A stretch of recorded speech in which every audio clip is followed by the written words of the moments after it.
Hi. Today, we're exploring the problem in the text for Proper 14, Year C. And we've got Luke 12, verses 32 to 40.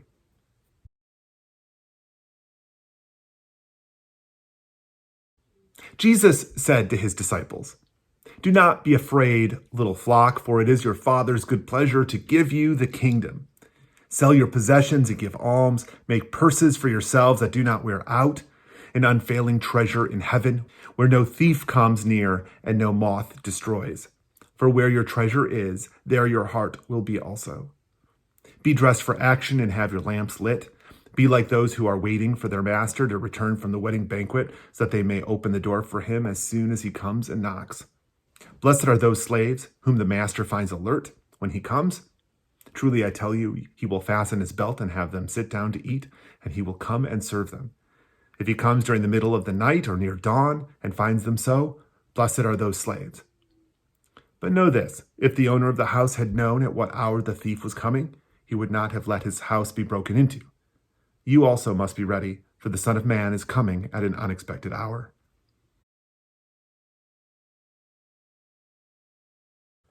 We're drawn in two directions in this passage.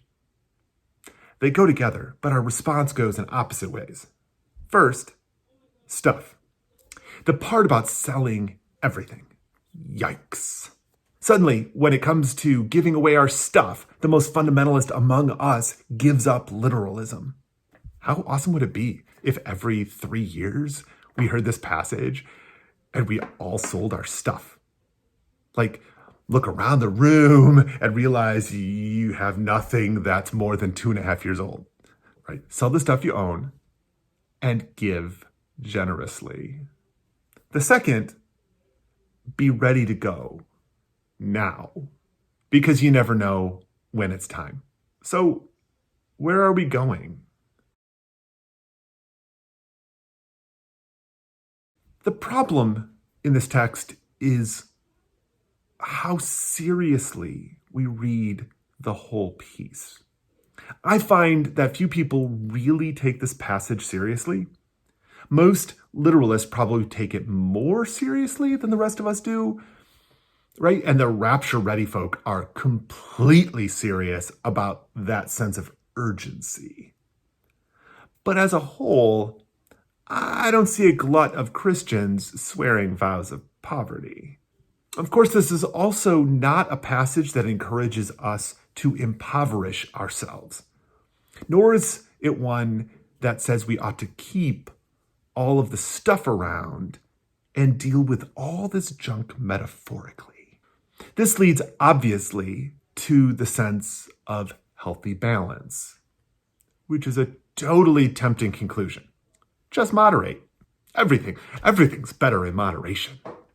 But there's a problem in reading it like this. It has zero purchase in the text itself, right? Like in the slightest. This is about the least moderate passage possible. It is extreme and advocates for an extreme response. Think back to what Jesus told the 12 in chapter 9 and the 70 disciples in chapter 10. Go out into the world with nothing. Don't take extra. Live off the kindness of strangers.